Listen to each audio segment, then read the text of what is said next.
बिस्मिल्लाहिर्रहमानिर्रहीम। Dear students, अस्सलाम वालेकुम।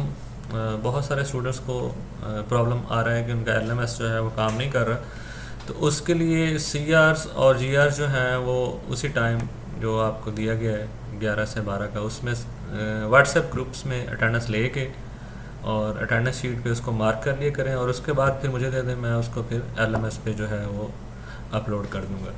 तो यही एक सलूशन है, इसके अलावा तो और कोई हल नहीं है। तो अब सब लोग जो है वो 11 से 12 के दौरान मंडे और वेंसडे और फ्राइडे व्हाट्सएप ग्रुप में अपनी अटेंडेंस जो है वो मार्क करवा दिया करें और जीआरस और सीआरस जो है उसको पेपर पे शिफ्ट कर लिया करें और उसके बाद जब वो 6-7 लेक्चर हो जाए तो फिर मुझे दे दें, फिर मैं उसको जो है एलएमएस पे लगा दूँगा। अच्छा जी, अब हम जो है अपने लेक्चर की तरफ आते हैं। हम रिमान इंटीग्रेशन कर रहे थे, उसके आपने कुछ रिजल्ट्स किए थे कि सम के लिए और स्केलर के साथ अगर मल्टीप्लाई किया जाए और अगर दो फंक्शन जो हैं वो किसी सर्टन जो है वो ऑर्डर में है तो उनके रिमान इंटीग्रल्स में क्या जो है वो रिलेशनशिप होगा। नेक्स्ट जो है हमारा रिजल्ट काफ़ी इंपॉर्टेंट रिजल्ट है, बाउंडेडनेस थ्योरम जो है, तो उसको देखते हैं। अच्छा जी, इसमें आपके पास जो भी रिमान इंटेग्रेबल फंक्शन होगा वो बाउंडेड होता है, ठीक है जी। लेकिन कन्वर्स जो है वो ट्रू नहीं है आपके पास। ये बाउंडेड होने का मतलब नहीं है कि रिमान इंटेग्रेबल भी हो। तो ये आपके पास कंडीशन जो है बाउंडेडनेस वाली वो नेसेसरी है। ऐसा पॉसिबल नहीं है कि फंक्शन जो है वो अनबाउंडेड हो और रिमान इंटेग्रेबल हो जाए, ऐसा नहीं है। तो यही आपने प्रूव करना है कि अगर एफ जो है बिलोंग करता है class of Riemann integrable functions over the close interval A B, then F is bounded on the close interval A B, ठीक है जी। तो गिवन है फंक्शन रिमान इंटेग्रेबल है किसी क्लोज इंटरवल के ऊपर और आपने उसकी बाउंडेडनेस जो है उसको प्रूव करनी है। प्रूफ जो है वो थ्रू कंट्राडिक्शन है, आप इसको ले लेते हैं कि ये अनबाउंडेड है और उसके बाद जो है रिमान इंटीग्रेबिलिटी जो है वो चैलेंज हो जाएगी आपके पास। तो अज्यूम कर लें F is an unbounded function and Riemann integrable over the close interval A B, ठीक है जी। अनबाउंडेड है लेकिन रिमान इंटेग्रेबल है। तो अब आपके पास रिमान इंटेग्रेबिलिटी की कंडीशन क्या होती है जी कि आपके पास for given epsilon greater than 0 एक डेल्टा जो है वो अवेलेबल होता है कि आप अगर ऐसी टैग पार्टीशन बनाएं जिसका नॉर्म जो है वो लेस देन डेल्टा किया जाएगा तो हमेशा जो है रिमान सम्स उनका डिफरेंस फ्रॉम द एल, ये जो मॉड है it will be less than epsilon. तो यहाँ पे उसने इन पर्टिकुलर जो है अपना एप्सिलॉन उसको फॉर एग्जांपल 1 फिक्स कर लिए। तो इस 1 के अगेंस्ट एक ऐसा डेल्टा एग्जिस्ट करेगा अगर पी डॉट्स जो है कोई ऐसी टैग पार्टीशन, कोई भी ऐसी टैग पार्टीशन जिसका नॉर्म जो है वो लेस देन डेल्टा है, तो एज अ रिजल्ट आपके पास Riemann sums of F over that tag partition whose norm is less than delta minus l जो है, जो कि इसका रिमान इंटेग्रल है आपके पास, ये डिफरेंस जो है इसका mod will be less than 1। अब एप्सिलॉन की जगह आपने 1 किया हुआ है, ठीक है जी। यहाँ से आपके पास आ जाएगा कि मॉड ऑफ रिमान सम्स जो है this is less then mod of L plus 1। ये किस तरह से आया है तो इसको देख लें। ये आपके पेज 32 पे एक जो है वो क्रॉलरी है 2.2.4, उसमें ये रिजल्ट है जो इसने यहाँ पे यूज़ करके ये वाली जो है इनक्वालिटी बनाई है। इस इनक्वालिटी को यूज़ करते हुए अगर आप रिमान सम्स का mod minus mod of L ये सारे का मॉड ले लें तो this will be less than equal to this is your A mod minus B mod less than equal to mod of A minus B. ये वाली situation आपके पास आ गई है, ठीक है जी। उसमें से अब हमारे पास जो है सिर्फ इसको साइड्स वाले जो है हमारा इंटरेस्ट उसमें है क्योंकि इसको तो लेस देन 1 हमने पहले अगर आप देखते हैं तो यहाँ पे लिखा हुआ, ठीक है, दिस इज लेस देन 1।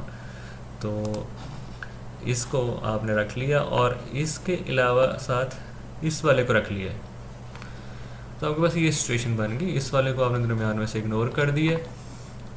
अब अगर इस जो बाहर बड़ा मॉड है अगर इसको मैं जो है रिमूव करता हूँ तो ये greater than equal to greater than -1 and less than 1 आ जाएगा। तो सिर्फ मैं राइट हाफ इस इनक्वालिटी का लिख लेता हूँ कि रिमान सम्स का मॉड माइनस एल का मॉड इज़ लेस देन 1। तो यहाँ से वही इनक्वालिटी जो उसने लिखी हुई है वो आ जाएगी कि रिमान सम्स जो है उनका मॉड जो है वो less than equal to mod of L plus 1।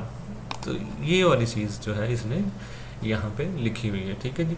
तो अब यहाँ तक जो है वो समरी ये है कि अगर आपका फंक्शन रिमान इंटीग्रेबल है तो जब भी ऐसी पार्टीशन ली जाएगी जिसका नॉर्म लेस दैन डेल्टा है, तो ये जो सम्स हैं इनका mod less than equal to mod of L plus 1 होगा, जबकि एल जो है वो इसका रिमान इंटीग्रल है। अब ये करेगा क्या, ये आपको एक ऐसी पार्टीशन बना के दिखा देगा कि जिसका नॉर्म तो लेस दैन डेल्टा है, लेकिन ये वाली इनक्वालिटी जो है ये सेटिस्फाई नहीं होगी। तो यहाँ से फिर इसकी रिमान इंटीग्रेबिलिटी जो है उस पर क्वेश्चन आ जाएगा। तो ये किसने उसकी पार्टीशन बनाई है, क्यू उसका नाम रखा है, पार्टीशन है क्लोज इंटरवल ए बी की, और ये ऐसी है कि इसका जो है नॉर्म वो भी लेस दैन डेल्टा है। अब एफ आपने दिया हुआ है कि बाउंडेड नहीं है आपके पास, तो इसका मतलब क्या है कि ऐसा लाजमी इस पार्टीशन के अंदर कोई ना कोई सब इंटरवल मौजूद होगा जिसके ऊपर आपका एफ जो है वो बाउंडेड नहीं होगा। ठीक है जी। क्योंकि अगर आपके पास हर सब इंटरवल के ऊपर बाउंडेड होगा एफ, तो अगर आप उन बाउंड्स का मैक्सिमम ले लेंगे तो वो पूरे क्लोज इंटरवल ए बी के ऊपर बाउंडेड हो जाएगा, जो कि आपके गिवन जो है कि जो अजम्पशन है कि जी फंक्शन आपका अनबाउंडेड है उसके अगेंस्ट है। तो इसका मतलब है कि दरमियान में कोई ना कोई एक आध ऐसा सब इंटरवल लाजमी मौजूद है जिसके ऊपर आपका फंक्शन एफ जो है वो अनबाउंडेड है। तो उसको उसने कोई जो है वो अब नाम दे दिया है, जैसे एक्स के माइनस 1 से एक्स के, ये एक ऐसा सब इंटरवल है जिसके ऊपर आपका फंक्शन जो है वो अनबाउंडेड है। अच्छा, जब क्यू जो है आपकी वो पार्टीशन है और इसका जो है नॉर्म वो लेस देन डेल्टा है।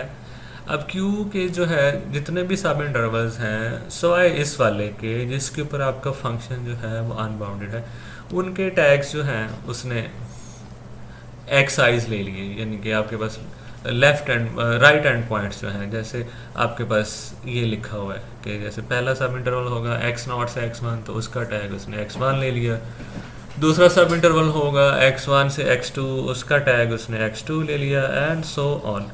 लेकिन जिसके ऊपर अनबाउंडेड है उसका टैग उसने ये इस तरह फिक्स नहीं किया बल्कि अपनी मर्जी से उसने चूज़ किया है, उसकी अनबाउंडेडनेस जो है उसका फ़ायदा उठाते हुए ये जो केथ सब इंटरवल है आपके पास एक्स के माइनस 1 एक्स के जिसके ऊपर आपका फंक्शन जो है एफ वो अनबाउंडेड है, उसका टैग जो है उसने थोड़ा सा अपनी रिक्वायरमेंट के हिसाब से एडजस्ट किया है। तो ये सारे एक्साइज टैग हैं टी आईज। उस सूरत में अगर आईज जो है इज़ डिफरेंट फ्रॉम के सब इंटरवल के लिए थोड़ी सी सूरत हाल जो है वो डिफरेंट है, and we pick tk, this is the tag from the kth sub interval xk minus 1 to xk जिसके ऊपर आपका फंक्शन जो है वो अनबाउंडेड है। इसको इस तरह से इसकी अनबाउंडेडनेस को उसने यूज़ करते हुए कि वैल्यू जो है इसको जितना भी ये बढ़ाना चाहे बढ़ा सकता है अनबाउंडेडनेस की वजह से। तो उसने क्या किया जी, ये इस तरह से टी के जो है उसकी चॉइस रखी है कि एफ ऑफ टी के into length of the sub interval mod जो है it can be made greater than mod of L plus 1 और प्लस ये सारे सम्स आ गए हैं जो फंक्शन की जो बाकी सब इंटरवल्स के ऊपर वैल्यूज़ और उन इंटरवल्स की लेंथ का प्रोडक्ट है उनका सम। ठीक है, और ये इसलिए पॉसिबल है क्योंकि इस इंटरवल के ऊपर आपका फंक्शन अनबाउंडेड है, इसलिए आप ये वाली वैल्यू जो है एफ ऑफ टी के इसको अपनी मर्ज़ी से जितना बड़ा चाहे बना सकते हैं। जहाँ पे आपकी ये इनक्वालिटी बनती होगी वहाँ आप जो है वो अपना टी के इसको आप चूज़ कर लेंगे। ठीक है जी। तो अब आपने इनक्वालिटी जो है वो ले लेनी है। यहाँ पे आप देख लें इसको इनक्वालिटी को इसने लिया है, ये आपकी ट्राइंगल इनक्वालिटी को इस तरह से इसने यूज़ किया है, a mod minus B mod is less than equal to a plus B mod. तो यहाँ पे अगर आप रिमान सम्स लेते हैं over the partition Q dot, तो वो क्या होगा, इस सम में से इसको मैंने एक जो टर्म है इसको अलहदा कर दिया है और बाकी सारी जो है वो ये लिखी हुई है। जो केथ सब इंटरवल के ऊपर था वो product F of T K का और into length of the sub interval ये लिखी हुई है, और बाकी सारी जो है summation when i's are different from K वो ये मौजूद है आपके पास। तो ये आपके पास आ गया ए प्लस बी और इसका आ गया mod, and this A plus B mod is greater than equal to mod of A minus mod of B. तो इसका मॉड आ गया माइनस आ गया इसका मॉड आ गया। ठीक है जी। अब आपके पास जो है ये आपके पास ये सारा जो है, अगर आप इसको देखते हैं तो ये आपने ये वाला यहाँ से देखें, ये एफ ऑफ टी के इंटू एक्स के माइनस एक्स के माइनस वन इधर ही रहने दें, और ये वाला सम जो है इसको दूसरी तरफ ले गए तो ये यहाँ साथ आपके पास माइनस आ जाएगा कि ये वाली टर्म माइनस ये वाली term this is greater than mod of L plus one. तो ये हमने यहाँ पे इनक्वालिटी लिख दी है। तो इस तरह से आपके पास अगर आप ये वाली साइड रखें और ये वाली रखें तो आपके पास ये रिज़ल्ट आ जाएगा कि ये Riemann sums of F over the partition Q dot they are greater than mod of L plus one, जो कि कंट्राडिक्शन हो गई आपकी ये वाली कंडीशन की जो आपने बनाई थी कि रिमान नेग्रेबिलिटी जो है वो हमेशा ये आपको बना के देगी अगर आपके पास नॉर्म ऑफ पार्टीशन जो है वो लेस देन डेल्टा है। तो इस तरह से ये कंट्राडिक्शन आ गई। तो इसका मतलब है कि अगर आप अनबाउंडेड लेते हैं एफ को तो फिर उसकी रिमान इंटीग्रेबिलिटी जो है उसकी भी कोई गारंटी नहीं। तो इस तरह से आपने प्रूव कर दिया कि फंक्शन अगर रिमान इंटीग्रेबल है तो वो बाउंडेड लाजमी होगा। अच्छा जी, उसके बाद आपके पास नेक्स्ट जो है आपका बड़ा फेमस फंक्शन है कि थॉमस फंक्शन, जिसको आपने पहले भी पढ़ा हुआ है कि इसके पास रैशनल नंबर्स जो हैं उसके ऊपर डिसकंटिन्यूटीज़ हैं और इरेशनल्स के ऊपर ये फंक्शन जो है वो कंटिन्यूस होता है। एच जो था थॉमस फंक्शन था और ये क्लोज इंटरवल 0-1 से आर के ऊपर डिफाइंड था, और एच ऑफ एक्स जो था आप लोग इससे फेमिलियर हैं वो 0 था इरेशनल्स के ऊपर, और एच ऑफ 0 वाज 1, और उसके अलावा 1 के 0 के अलावा अगर x कोई इस तरह का है कि वो रैशनल है in the form of m over n, तो आपके पास h of x will be equal to 1 over n।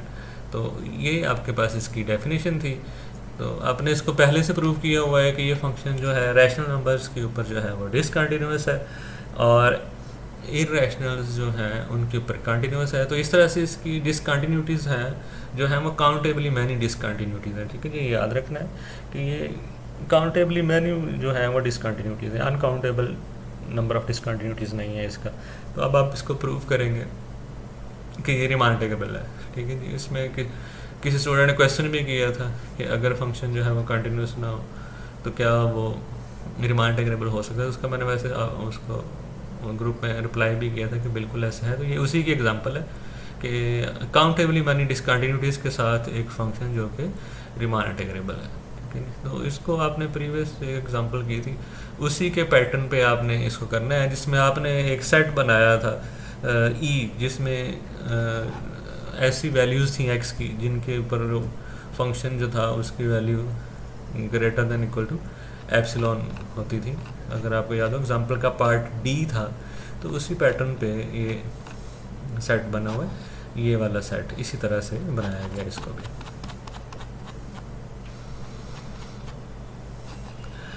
ठीक है, for epsilon greater than 0 the set E defined by x from the closed interval 0-1 such that h of x is greater than equal to epsilon by 2। तो ये उसी pattern पे है, आप इसको check कर सकते हैं कि ये सेट जो है वो हमेशा फाइनाइट होगा। उसने इसको बताया भी हुआ है कि अगर फॉर एग्जांपल आप जो है ये जो इसको आपने एप्सिलॉन ओवर 2 रखा हुआ है, इसको अगर आप 1/5 कर लेते हैं तो ये आपके पास E के अंदर 11 जो हैं आपके ऐसे रियल नंबर्स हैं जिनके ऊपर h of x is greater than equal to 1/5, और उसके बाद नीचे जो है वो 6 और ऑनवर्ड उससे बड़े आने शुरू हो जाएंगे और वह सारे जो हैं आपके 1/5 से लेस हो जाएंगे। क्यों? फंक्शन ने आपको आउटपुट क्या देनी है 1/5 और उसके बाद 1/6 और 1/7, इसी तरह से वो चलता जाएगा, और 1/6 या 1/7 जो है वो सारे जो है वो लेस होंगे। तो इस तरह से ये 11 एंट्रीज आ जाएंगी, आप इसको चेक कर सकते हैं। तो अब आपका ये फंक्शन जो सेट है ई उसके अंदर 11 पॉइंट्स है, तो हमेशा जो भी आप यहाँ पे एप्सिलॉन फिक्स करेंगे आपका ये सेट जो है हमेशा फाइनाइट रहेगा। ठीक है, इसी तरह 0 से शुरू होगा 0-1 और यहाँ पे कहीं ना कहीं जो है जाके इसको ब्रेक लग जाएगी। इस सेट ई के अंदर नंबर ऑफ एलिमेंट्स हैं उसको उसने नाम दे दिया है n का, और डेल्टा जो है बेसिकली अगर आप डेफिनेशन अंडरस्टैंड कर गए हों, तो रिमान टेक्निबिलिटीज़ जो है प्रूव करने के लिए आप हमेशा यही करते हैं कि एक ऑर्बिटरी एप्सिलॉन के अगेंस्ट एक डेल्टा जो है आपने कंस्ट्रक्ट करके देना होता है कि अगर पार्टीशन का नॉर्म जो है उससे लेस हो जाए तो आपके पास एल का और रिमान सम्स जो है इनका डिफरेंस जो है it will be less than epsilon. तो यहाँ भी असल अब यही उसने प्रूव करना है कि ऐसा डेल्टा बनाया जा सकता है, और उसने लिया कि take delta is equal to epsilon over 4m, और आपके पास जो है वही सारी लॉजिक है बिकॉज पी डॉट जो है is a given tag partition और उसका नॉर्म जो है वो लेस देन डेल्टा है। इसके दो हिस्से कर लेगा, एक हिस्सा वो जिनके टैग जो हैं वो ई के अंदर हैं और एक जो है जिसके ई से बाहर है। Let P1 be the collection of tag intervals in P dot that have their tags in E, and P2 dot is the subset of tag partition in P dot that have tags elsewhere in the closed interval 0 1 other than E। इनके tags जो हैं वो E से बाहर हैं। अब आपके पास ऐसे टैग्स जो E में हैं हो सकता है आप उनको डबल काउंट भी कर लें, allowing for the probability that a tag of P1 dot may be an endpoint of adjacent intervals। So we see that P1 dot has at most 2n intervals and the total length of these intervals can be at most। तो हर एक जो है उसकी length जो है for example delta है तो उसकी एट मोस्ट लेंथ जो है वो 2n है। तो 2n delta is equal to epsilon over 2। ठीक है जी। उसकी रीज़न जो है आपके पास कि आपने डेल्टा ये फिक्स किया हुआ है। ठीक है जी। तो यहाँ पे अगर 4n में से 2n इधर ले आए तो 2n डेल्टा जो है it will be equal to epsilon over 2। This is the total length of the sub intervals. Maximum bound है उसकी, इससे ज़्यादा नहीं हो सकती। ये जो P1 डॉट के अंदर सब इंटरवल्स हैं उनकी लेंथ्स का सम इससे ज़्यादा नहीं हो सकता। अच्छा जी। मोर ओवर ये जो आपके पास एच ऑफ टी आईज हैं वो वैल्यूज़ आपको दे रहे हैं 1 दे रहे हैं या 1 ओवर 2 1 ओवर 3, तो मैक्सिमम जो है वो 1 होगी वैल्यू, बाकी 1 ओवर 2 1 ओवर 3 या कुछ और जो भी हैं वो इससे लेस होंगी। तो वैल्यू ऑफ फंक्शंस जो हैं इस टैग के ऊपर उनकी बाउंड 1 है और sum of lengths of the sub intervals उनकी बाउंड ये है, वो इससे ज़्यादा नहीं हो सकती। तो इस तरह से Riemann sums over this part of the partition जो है उसमें दोनों जो है लार्जेस्ट पॉसिबल नंबर्स लगा दिए उसने, फंक्शन की वैल्यूज़ लगा दी, बाउंड हर जगह लगा के इसको कॉमन निकाल लिया और साथ सम ऑफ द सब इंटरवल्स आ गया। ये फंक्शन की एक ही वैल्यू हर जगह उसने लगा दी जो मैक्सिमम पॉसिबल थी, तो इस वजह से ये सबसे बाहर आ गई और यहाँ पे 7 बच गया सारे सब इंटरवल्स जो थे उनकी लेंथ, और वो मैक्सिमम जो है आपके पास 2n डेल्टा हो सकती है। तो ये आपके पास 2n डेल्टा आ गया which is equal to epsilon. तो इस तरह से P1 डॉट के ऊपर जो रिमान सम्स हैं they are less than equal to epsilon over 2। अच्छा जी। अब P2 डॉट जो है जो कि पार्टीशन का वो वाला हिस्सा है जिनके टैग्स जो हैं वो आपके पास सेट E से बाहर है, उसके ऊपर अब आपके पास एच ऑफ टी आईज जो है वो लेस देन एप्सिलॉन बाई 2 है। अगर आप देखें तो सेट इस तरह से E जो है आपने बनाया था कि यहाँ पे एच ऑफ एक्स जो है they are greater than equal to epsilon by 2, तो जो भी बाहर होंगे उनके h of t i they will be less than epsilon by 2। ठीक है जी। And the total length of the sub intervals in P2 dot is clearly less than 1। क्यों? क्योंकि पूरे इंटरवल की लेंथ जो है वो 1 है, तो ये इसकी बाउंड है, 1 से ज़्यादा तो नहीं हो सकती। तो इस तरह P2 डॉट के अंदर जितने भी सब इंटरवल्स हों उनकी लेंथ 1 से नहीं बढ़ सकती। तो इस तरह से इसने इस सब इंटरवल के ऊपर जो सम्स हैं पार्टीशन का ये हिस्सा जो है P2 डॉट उसके ऊपर भी क्या किया, उसने फंक्शंस जो हैं उनकी हर जगह वैल्यू जो है मैक्सिमम वो क्या थी यानी कि बाउंड लगा दिए, it is less than equal to epsilon by 2, हर जगह ये लगा दिया, ये कॉमन हो गया। और साथ सब इंटरवल्स की जो लेंथ है वो टोटल इंटरवल की लेंथ से जो है वो कम ही रहेगी। तो इस तरह से ये आपके पास सम जो है वो लेस देन एप्सिलॉन बाई 2 आ गया। अब टोटल आपके पास जो है रिमान सम दोनों का सम हो गया और वो एप्सिलॉन हो गया। तो इस तरह से उसने एक डेल्टा जो है आपको बना के दे दिया, अगर ये आप देख रहे हो एप्सिलॉन नंबर 4n, कि अगर आपके पास ऐसी पार्टीशन बना दी जाए जिसका नॉर्म इस डेल्टा से लेस है तो आपके पास रिमान सम्स जो हैं वो आपके पास उनका difference zero, Riemann sums minus zero, it will be less than epsilon. या आपके पास इस तरह से कह लें कि रिमान सम्स जो हैं they are less than any arbitrary epsilon. इसका मतलब क्या हो गया, वो ज़ीरो ज़ीरो ही है। तो इस तरह से आपका फंक्शन जो है थॉमे फंक्शन वो रिमान इंटीग्रेबल भी है और उसका रिमान इंटीग्रल जो है वो ज़ीरो है। ठीक है, उसके बाद कुछ एक्सरसाइजेज हैं वो आप लोगों को मैं असाइन कर रहा हूँ, आपने इनको करना है। सबसे पहले तो आपके पास पार्टीशंस हैं, इनके नॉर्म्स जो हैं आपने फाइंड आउट कर लेने हैं। फिर आपके पास एफ ऑफ एक्स जो है is equal to x square given है और एक्स जो है वो क्लोज इंटरवल 0 से 4 तक है। तो रिमान सम्स जो हैं आपने बनाने हैं और ये पार्टीशंस हैं जो एक्सरसाइज 1 में ली हुई हैं। और टैग्स जो है वो डिफरेंट दे रहा है, P1 डॉट जो है उसमें टैग्स और हैं, फिर यहाँ पे भी टैग और हैं, फिर यहाँ भी। तो इस तरह से टैग्स को वेरी कर रहे हैं। तो और इस तरह से वो रिमान सम्स जो है वो आपको बनाने को कह रहे हैं। ठीक है, फिर रिमान इंटीग्रेबिलिटी की कंडीशन है उसी को आपने दोबारा से इम्प्रूव करना है। सिर्फ ये स्ट्रिक्ट इनक्वालिटी की जगह उसने साथ जो है लेस देन और इक्वल टू यहाँ भी ले आया है, डेल्टा के साथ भी और यहाँ पे। तो इसको देख लीजिएगा। फोर्थ एक्सरसाइज जो है उसमें आपके पास टैग पार्टीशन है पी डॉट क्लोज इंटरवल 0-3 की, और U1 जो है वो union of all sub intervals जिनके टैग 0 से 1 तक है। तो आपने प्रूव करना है कि U1 जो है वो कंटेन करता है इस इंटरवल को 0 से लेके 1 माइनस 9। तो ये वैसे ही है जैसे आपने एक पहले एग्जांपल में किया था, जिसमें आपका फंक्शन जो था वो पीस वाइज जो है उसने उसको डिफ़ाइन किया हुआ था। मैं आपको दिखा देता हूँ। हाँ, इसके अंदर जैसे आपने किया था तो इस तरह से आपने ये वाली जो इनक्वालिटी बनाई थी। तो यहाँ पे आपके पास डेल्टा की जगह उसने नॉर्म ऑफ द पार्टीशन लगाया हुआ है। तो इसी पैटर्न पे आपने ये दोनों इंक्लूजन जो है इनको प्रूव करना है। ये आपके पास इंक्लूजन है, आपने इसको प्रूव कर ये वाला। ऐसे अगर आपके पास U2 जो है is the union of all sub intervals in the tag partition जिनके टैग्स 1 से लेके 2 तक है, तो आपके पास ये वाला इंक्लूजन है U2 के लिए, इसको आपने प्रूव कर देना है।